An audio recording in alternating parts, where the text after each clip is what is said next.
Now, Lemondogs is a team who said in multiple interviews that they really pride themselves on their ability to adapt to the new patches. They feel like they figure out the new champions that are very strong really quick. Right. And they also, like I said, brought in that new analyst and raided. So they have a lot of thinking to do before they even get to the games here. It looks like they are going to go with similar bans against Gaming Gear, definitely targeting that Orianna for Mazzerin. Like their coach for Gaming Gear said over at Gamescom, you know, Gragas isn't really one of his mains. Yeah. Orianna definitely is, though. We have the 100% picked ban on Orianna going throughout all 4 games we have so far. Kennen, Twisted Fate, Zed also seeing just almost permanent bans. We've seen a few Kennens, but the Elise, highly contested as well, is actually going to be the first pick coming in, as Lemondogs are on the blue side to start. Yeah, I mean, we talked about junglers with early kill potential. Elise is the epitome of a jungler with early kill potential. The CC that she brings, as soon as she hits level 3, she has all of her abilities. She can execute you. She can get over walls. She's very, very, very agile. And it was Dexter to get the first blood against SKT to go into that top lane for a lane gank. So I have to see with that aggression if he decides to throw it out on the Elise. But could be going to Zoro. We'll have to see. Probably not. Corki, again, being very highly contested, and it was really word of mouth by everybody coming into this tournament. I mean, with the buffs to Trinity Force, people have been looking at what champions can I use this item on. Corki is pretty much the premier champion to use that item on. He's extremely strong early, and going Trinity Force, he hits that power spike even earlier. As soon as he finishes it, he is a beast. Especially if you're hitting it at 13 minutes, like Wild Turtle had the advantage in his TSM game. So I have to see, that was Thresh picked up as well to go with Corki. We've seen that combination come out very strong in the lane, but the Vayne Zyra as well. Feels like Tabzz wants to be able to carry this game for his team if necessary. Yeah, Tabzz is definitely a strong Vayne player, and she has the ability to duel people towards the later stages of the game once she does get that Blade of the Ruined King. Like Monte Cristo pointed out, you know, not very many Vaynes will split push, but she's definitely one of the AD carries that can. She doesn't have great wave clearing, so it takes her a while to get those items. And then once she becomes a strong duelist, send her off into a side lane. Happy to put farm on her. I remember that game that double lifted it, and everybody's like, why'd he build Frozen Mallet? We don't get it. But he knew, and so did the team. But yeah, we'll see if they try to go for that split push strategy. We do know Gaming Gear likes to go a little bit harder in the early part of the game, so that won't affect the split push as it happens later. So Lemondogs may be able to work around that. Yeah, and Lemondogs, after playing SKT1, it seems like they are taking a little of that SKT1 flavor here. One thing that I really noticed about SKT1 is they, in their games, they focused a lot on the early game dueling potential. Like Lee Sin is amazing early game. Elise also. Those two have pretty much the best early game executes. And then like we said already as well, Vayne, one of the strongest duelists for AD carries. Lemondogs here going with a very similar style as they're mousing over some more assassins. And we have to, you know, we've talked about it, the casters and the analysts coming into here, that this tournament revolves around a lot of the fact that mid laners are the power of a lot of these teams. Yeah. And assassins in 3 and 11, that just helps them out even more. So that's a good point. In the last game, Lemondogs, they used Swain as their mid laner. That's not only is that uncharacteristic for Nukeduck himself because he loves assassins, but also, you know, it definitely really didn't pay off there. So being on Ahri, he's going to be much more at home. Definitely more his playstyle. So we see the Zac being picked up as well, which is probably going to be going to Zorozero in that top lane. He's been known to put it out. Zac has been actually shied away from due to the whole Bloblet change, but we'll see if he can really put up a big fight with it. Those probably things won't be fly against off that everywhere Renekton. now. It's hard to keep control of them. He can go against Renekton in the top lane, but they'll probably see the switch up. So he basically starts a Doran shield, tries to sustain either 1v1 or 1v2. The thing with the last game as well, they also went back to their Malphite for him before in the top lane, and as D-Man pointed out, you know, that was something he started the EU split with, but he was 1 and 3 on Malphite in the EU split, so that's the only champion that Zorozero had actually a losing win rate on, and he'll be much more comfortable on this Zac. We do see the Renekton being picked up again, and actually the Fizz coming up right there. So we'll have to see what they decide to do as we get into that. All right, well, the teams are heading into the Rift. Let's take a peek at who you guys think is going to win this matchup. According to LOLesports.com, 85% of you think that Lemondogs are going to come out on top. And all the analysts said Lemondogs as well. So I think they have quite a good run coming into this one. They're bringing out not much of a composition that they did before, but GG is. They have that Renekton, they have that Jarvan. They're kind of trying to go for the same thing. I mean, I talked a lot about Lemondogs here, but Gaming Gear are making some adaptations this game. You know, yeah, there are a few. A couple more things. They went with the Fizz and the Corki. Last time TSM took Corki away for them. Now they feel like they're going to be the ones in the driver's seat here. And they've also added on that Fizz, very strong assassin there, instead of the Gragas for Mazzerin. All right, Kobe, let's get this one started. The players are ready. The fans are ready. Lemondogs versus GamingGear.EU to go off your 4th match of the day here at Worlds. And we are on to the Rift. All right, so we have a Fizz actually starting Doran Shield this time. So he's looking to sustain through the early stages of the lane phase, like most Fizz do, but really most Fizz start with the Crystalline Flask so they can regen that mana as well. It just means that he's going to have to use his abilities a little bit more sparingly, and he won't be able to use them as much to grab last hits. So he'll have to be very good with his auto attacks for landing those hits. You just put down a mirror in the middle of the map right now because that's what both of these teams are doing, except for Tabzz. He's kind of got himself in a scary position here. GG continues their move down to the bottom lane. They are going to be able to see him. I don't believe Inspirro has taken anything for himself yet. He has to force the flash. That means that bottom lane is going to be a bit scarier, and they're going to have to play safe. GG still on the invade. Now the thing is, if their duo bottom lane actually runs into a single champion and they go for 2 versus 1, then he should be able to sit on that cooldown for flash and be a little bit safer. We'll have to see where they actually end up sending this this Tabzz and Mithy lane now. Because Mithy, wow, in that last game as well, he definitely impressed me. Mithy really a very strong support here. The early laning phase kind of just threw himself right into the AD support lane and really got a good amount of damage down. We'll have to see if he takes the same role here. Zyra, that disengage support. We'll have to see if the fact of going in and disengage with Zyra hurts that bottom lane. And actually, it is worth pointing out that in the last game where Lemondogs sort of caught SKT in their own jungle, the dual lane burned their flashes there too, and they still got first blood. Yeah, it's because Vi didn't. So I think SKT thought they were playing safer. Lemondogs just trying to get the mind games out as soon as possible. This time, it doesn't seem like they had that scouting they did before. We're going for pretty much the orthodox start on both sides. A good amount of wards, and it was a 6-item inventory for those supports. So they got filled, or 5 rather, inventory, as it would be in this game. Filled up, so we have the wards. They're holding on to the Explorers, though, because they want those wards to last in the jungle for safety in lane. And since Jarvan has started his red buff, he's going to end his route after getting double buffs down on the bottom side of the map. So he could easily rotate down here and try and take advantage of Tab's lack of flash very early. There's no wards up in the bottom either. So Alunir really right now has to make a choice. And if he goes down bottom, it's going to be dangerous here for Lemondogs. Well, he's not going.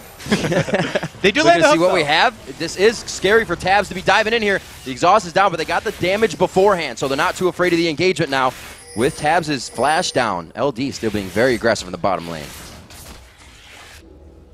He's got another pink ward left here as well for Thresh, so he could actually go clear out the one. They saw Mithy just put this one in the side lane bush here, looking for the Jarvan to come over. Maybe Alunir actually is unaware. He's just going to go right in there onto the ward. Hatching that pink ward right there. Yeah. That's all right. So only a little bit of time spent down bottom. At least he gets the head away right at the beginning of that one. 3.5 minutes in. Obviously seeing that these lanes are matched up. We talked a little bit about that top lane, the Zac and the Renekton. They're going to pretty much be on an island with Alunir creeping around here. He was seen, and we can see Dexter making a move actually too. Looks like Alunir trying to get some counter jungling off, but he knows he doesn't have time because Dexter's walking right through the lane, and he comes for the gank now. It's going to be tables turned on Ahri. Keeping good eyes on everything around. A little bit of harass here, and it will be the damage from Nukeduck to turn back on Alunir. It's really not going to cause them too much trouble, but they are making sure they get the damage down that they can, and that means Mazzerin went in for a bit of aggression here as we're looking at the bottom lane. Yeah, those plays right there are the types that... Oh, here we go, a cocoon onto Mazzerin. Those plays are the types that we saw from Faker that Crepo was pointing out, where Ahri's not just leaving, she's getting damage on the jungler, making him pay for the time spent middle. It's almost like assessing the car accident you're going to be in. Can I get out of this safely? And if I can I do it in a nice way?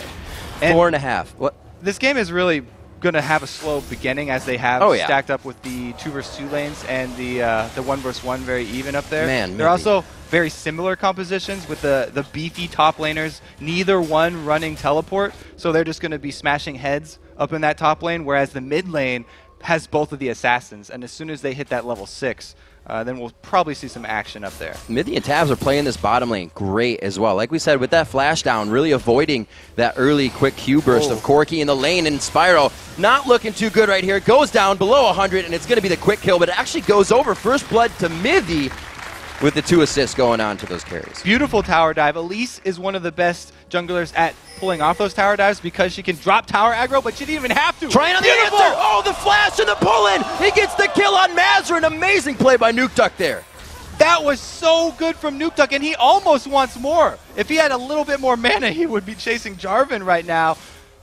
This reminds me of something that Krepo was actually talking about very early. He said, you know, Mazzerin, although he came up with big plays at Gamescom, he looked like sort of a regular, very high ELO European mid laner. Wow, DeadlyBrother taking a lot of hits here. Nukeduck just showing that he has he's on another level. There was a very beautiful flash to get the backswing of the Orb of Deception to kill. And Lemondogs is completely playing together. You push out Mazzerin that hard, you know the jungler's going to have to be somewhere, so you see Tabzz and Mithy still being ultra aggressive in the bottom lane. Zorozero doing what he does, like, you know, Krepo said, like anybody from the EU casters would say. He's going to sit up there, make that lane his own until he become a bully. At this point, when your bottom lane is getting kind of chunked down very low, right? And they were this GG team was the first ones to have to recall. Then you have to start worrying about dragon control here, as GamingGear's bottom lane are going back for a second time after shoving into the turret. Tabzz and Mithy feel like they have a really good handle on it. You do overall look at how the game is flowing. 1,000 gold in the lead of Lemondogs, a level in that mid lane at 6-5. Mazzerin still waiting to get his Chum the Waters ultimate up. And we'll have to see what his team decides to do there. With that, it does give him a pretty good zone towards Dragon, but it's just too much disengage for LD, so GG's going to have to find a different way back in this one. And Nukeduck, after getting that first blood, has just rushed the Negatron cloak after his dual rings. Pretty smart. So he is not afraid of this Fizz all-in right now, and he's going to try and bully Mazzerin and increase that CS disadvantage. Oh, he goes in. He just used Trickster. That's going to leave him quite open. He's forced to flash. The Orb of Deception comes back, catches him on the tail side. Almost gets hit up by Chum the Water a few times under the turret, but another kill. The focus on Mazzerin, and another 5 minutes for his flash to be down. And now he's looking to go contest this red buff. Alunir has a few more seconds, though. He's able to get it. Dexter wants to contest. Dexter is going to be able to contest. He may have the movement here, but it was actually MBS to make the move first.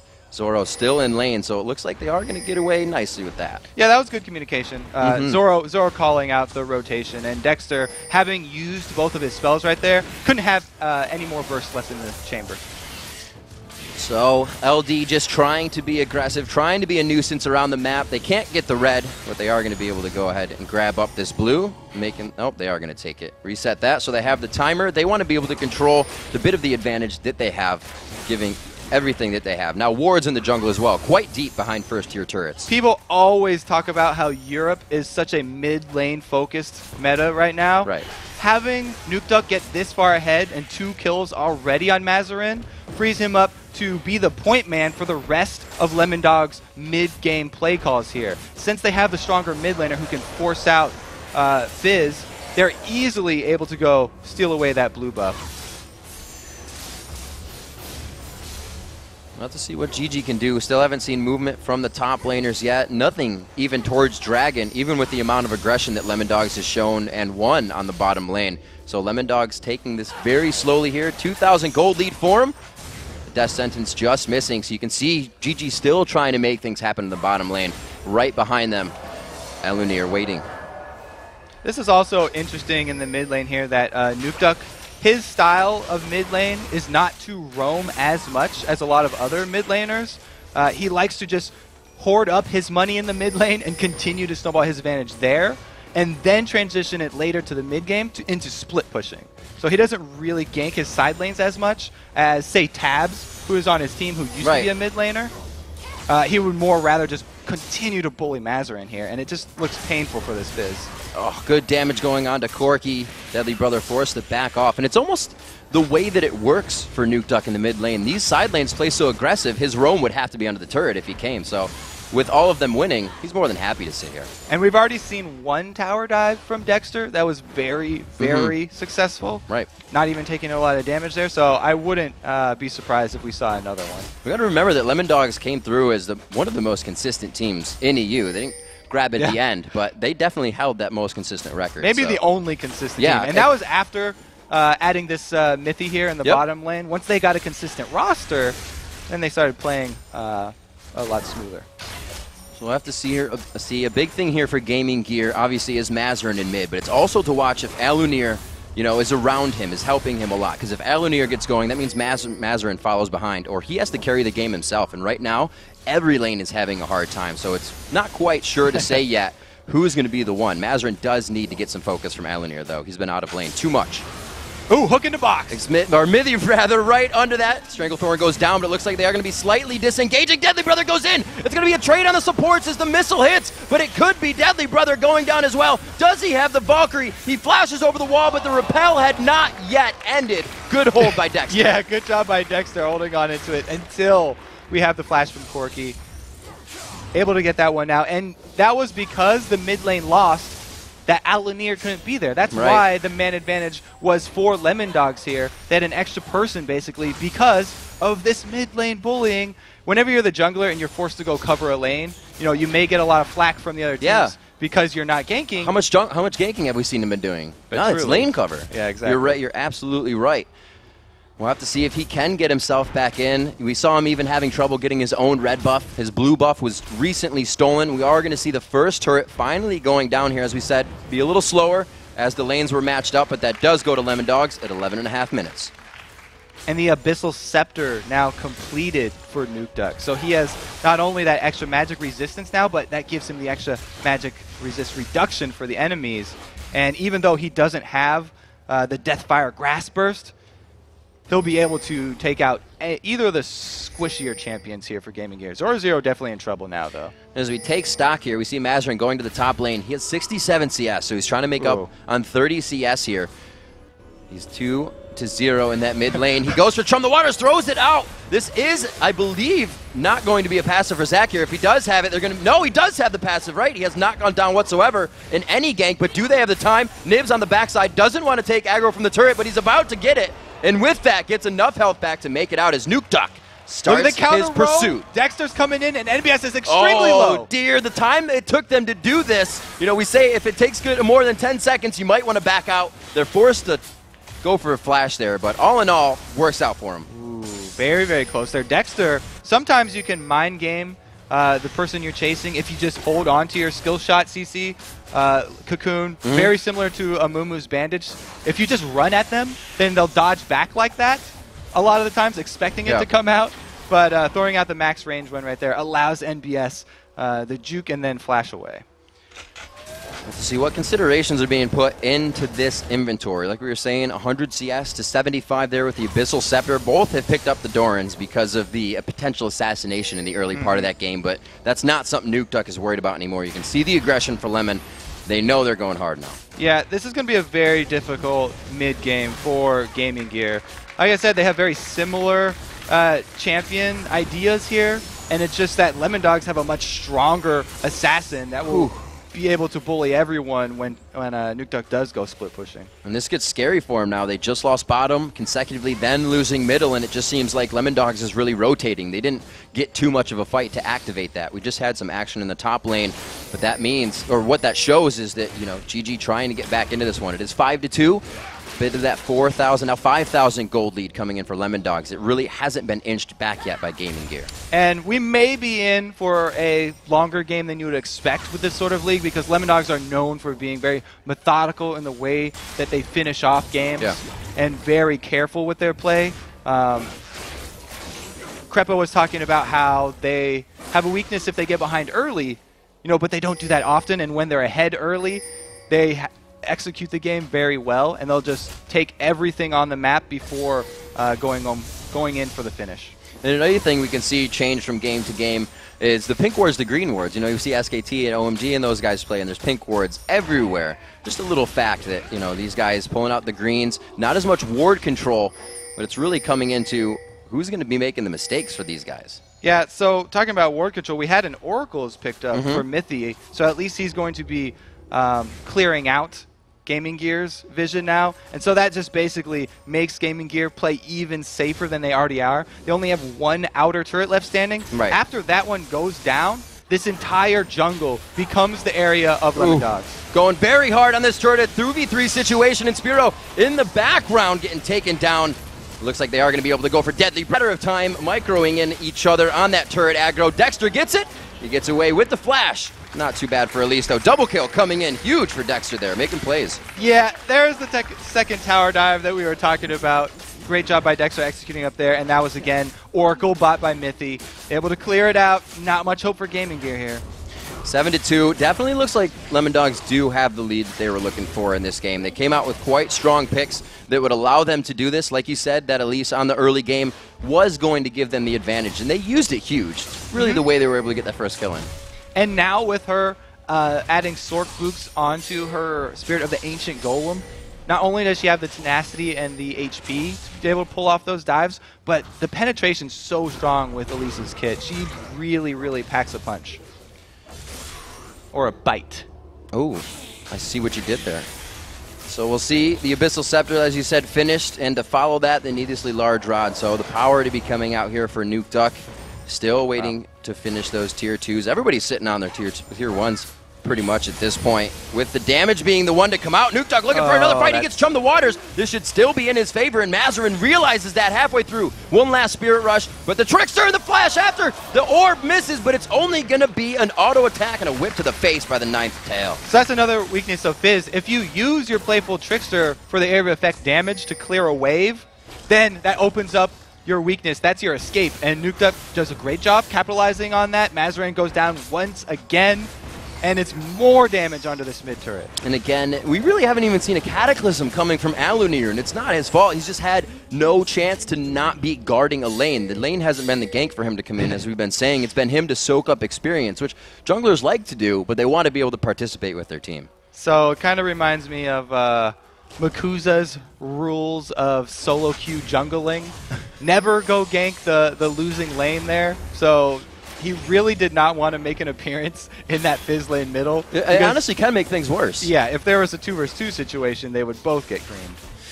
So we see the Sheen coming out here. Fizz trying to get to that Lich Bane as soon as possible. Still gives him a scary amount of damage that has to be respected. We'll have to see. 12 to 11, he's still one level below. 10 to 9 in the jungle as well. Looks like all the other lanes are seemingly matched up. 8-2 here at 18 minutes, and now it's an 8,000 gold lead. And you can tell how confident Lemondogs are. They even have their Vayne Tabzz is going Bloodthirster. Something that, you know, Double Lift used towards the end there in the playoffs, but even after, he felt like he regretted it a little bit. He really loves the Blade build, but Bloodthirster, it gives you pure damage for taking down turrets. They go right onto NBS, knowing they have that definitive power to just take one person out and be out before the team can rotate, but it's not going to be enough to take out a Renekton, especially when he's a lifeguard. Keeping everybody safe. They are going to guard the turret, but now it's Nukeduck split pushing. They're kind of spreading GG thin when they can't afford that right now. Like we talked about, Nukeduck is a very scary split pusher at this point. All that you can really do is try and CS a little bit under turret. Even he is going to get tower damage here. You can see the siege clear okay for now until that power is a full team of 5. GG able to hold with 3, but look at that damage on the turret. It's held, but it's going to go down eventually. Still moving in. Tabzz just on the back line. His positioning being very good all game. You can see him letting Zoro get up to that front. He was tanking the turret, but still being the AD carry that he used to be for his team. Only 2 deaths coming in. That's 1 for Zoro. We saw the top lane gank for him, and we did see Mithy going down once. And that's 2 of the best people to really be going down there. The one that wants to throw himself in for the team and the one that's going to be worth the least. So Lemondogs looking real good right now. Like you said, they know it, and they're using that fear to their advantage, just showing themselves in lane and pushing them out. this is the reason why everyone talks about how when Lemondogs get their lead, they usually win the game, and that's why most of their practices, even if they just get an early lead, then they'll restart. Mithy down, very low. The Cataclysm onto the already dead support, trying to go very hard on him. This gives LD time to size up the fight. They're looking at what they want, and right now it's only going to be on the outside. Tabzz does get too far ahead this time. Gets to chum the waters on him, but the barrier's there. NBS and the rest of the team weren't ready to fully go in. They are, again, microing the damage in and out. Zoro low to under 100. Tabzz is now 5, now 300, but they're going back into the fight. DeadlyBrother low. They could be acing the team here. Inspirro gets out by himself, and Alunir wasn't even able to make it to the fight after the first engage. GamingGear had just been bleeding money all over the map, so they had wanted to try and make their play. They got the kill on support at least to start that one off, and were able to turn it into another on Tabzz, but they still end up going down. Yeah, Zyra, great ultimate right there, delays the rest of the team so that they're able to take out Alunir here, almost chunking him all the way down. He has to exit the fight with that Thresh Lantern, and that leaves them basically in another 4 versus 4 situation, even though they were the ones who came up with the first kill. And Zorozero feels confident because he does have that passive available. Now it's just up to the rest of the DPS from Lemondogs.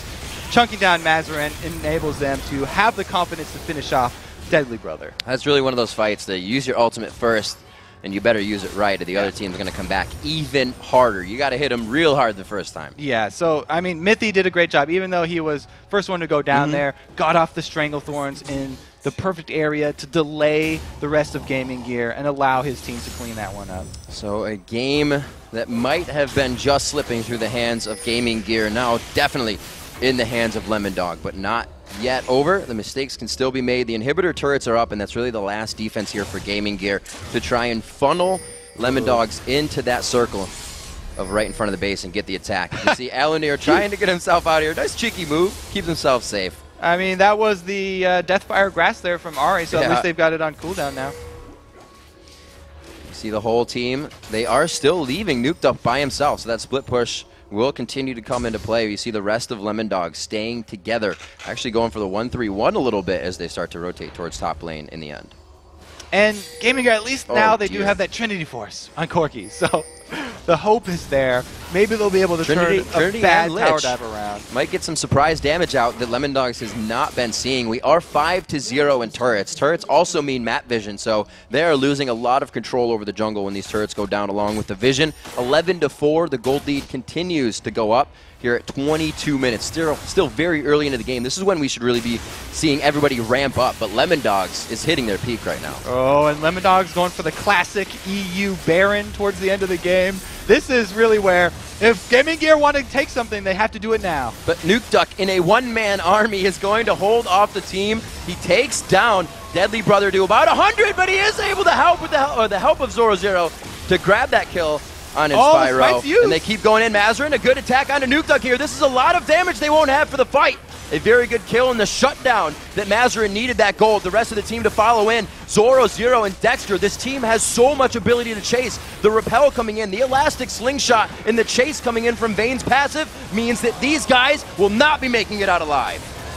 Woo, Tab's going to finish that one off. They probably won't dive that Corki because he still has his gap closer. But right there, it was an early smite from Dexter, but you know, there was no hope for Alunir getting in there. Very desperate now for GamingGear. Lemondogs slowly just kind of going through this one now. Wasn't really a game that they tried to come out with as they did scouting in their game against SKT. We saw 3 flashes burned in the beginning, and then the flash burned by Dexter to get the kill. Again, Dexter came out big in this game for his team, but they played it normal in the beginning, and they matched up the lanes.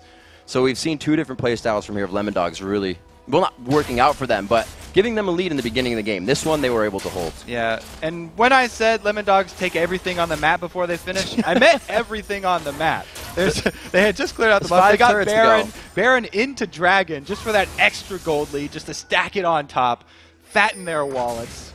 And now the blue buff, at least, will be secured here. I don't know. Nukeduck really wants to steal it, but he doesn't even have vision on it. You can't assume. You can't assume. Oh, wait, very close. Oh, it didn't go. It was coming on the backside. He almost grabbed it. They get a small win. But to stand there by himself, that's not what you want the other AP mid to be doing. You cannot give him that kind of freedom.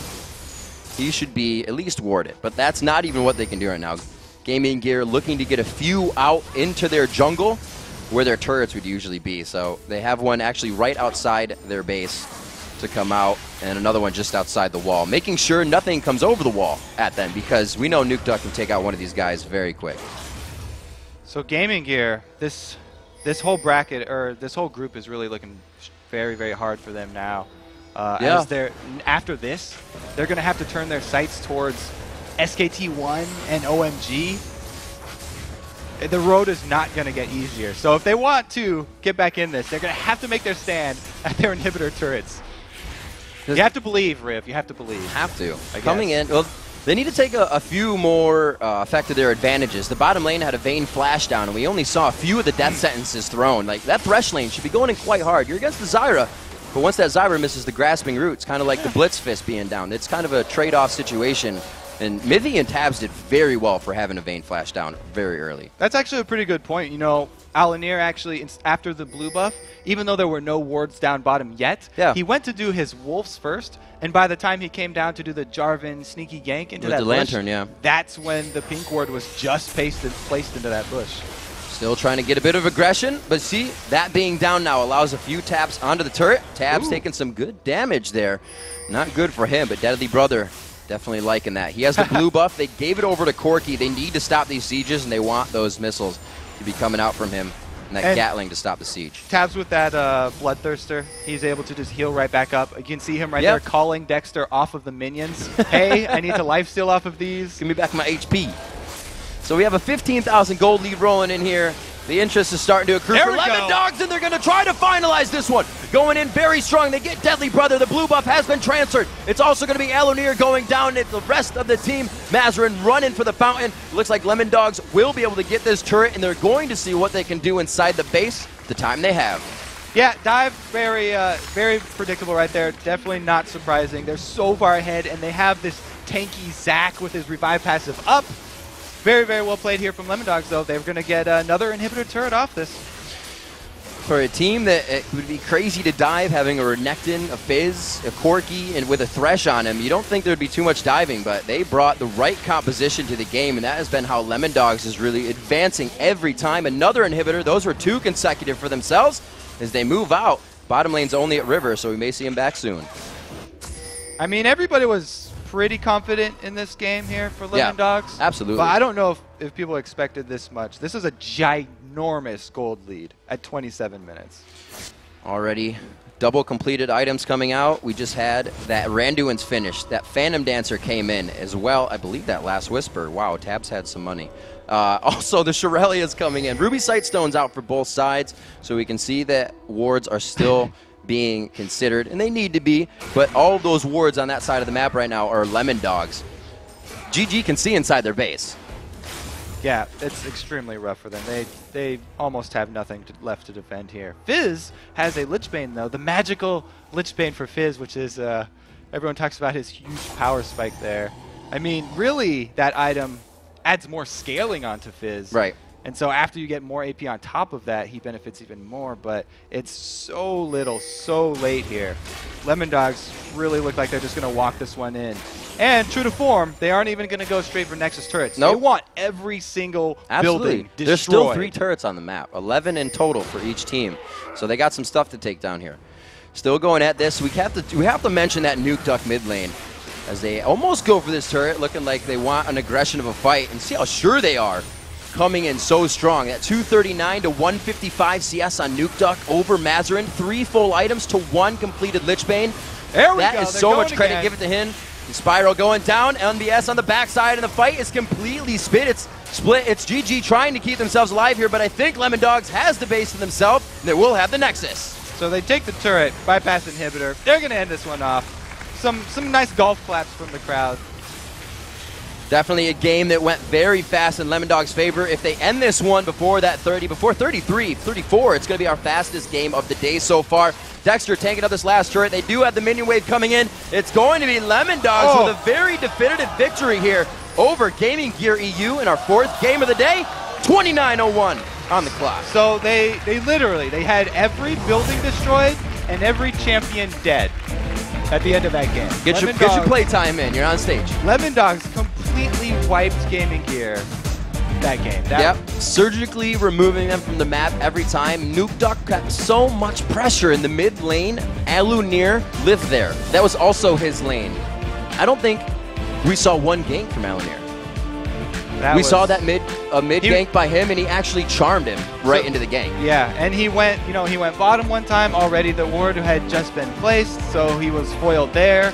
Really, stalling out the jungler and destroying the mid laner is basically the game plan for these European teams, and Lemondogs just crushed it there. And it was very methodically done. You have to give them credit. At some point, it's easy to become lax in that kind of strategy, in that much of a win. You can say, all right, we have this, you guys just split push and do that. And that's when you get your two people picked off, and they start to roll up and get a little bit of an advantage back. So it's good that they kept the mindset of, we need to keep going strong. Yeah, and that's why I was talking about where Lemondogs during scrimmages versus other teams when they're practicing, going hard. If they get an early lead, they don't even finish them out. They just restart the game and start over because they're so confident in the slow, methodical way that they finish them out that they don't feel like they have to go through the motions. Right, and again, we got to remember that one matched up. We've seen them kind of play two play styles. Lemondog didn't beat out SKT, but they did go for a 3-man flash over Golem to red. This time they went pretty clean, steady, and easy. Just let Dexter do a bit of work. Yeah, and Nukeduck in the mid lane. I mean, we have to, again, shout out the beautiful plays right there. That Ahri, he had beautiful flashes on Fizz. Controlling him just the entire time. All right, so a big game for Lemondogs there and a big lead on the win. We're going to take a quick break, but when we return,